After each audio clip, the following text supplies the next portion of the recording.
kasi gaya nga po nung comment nila sa akin, may mga hindi po sila nagustuhan. Pero thank you kasi nilagyan nila ako ng chance and that time siguro nabigay ko naman yung best ko.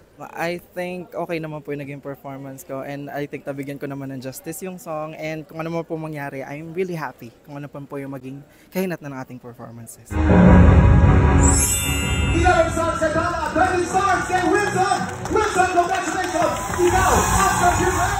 Thank you so much, Lord, na itawid ko po yung performance ko today.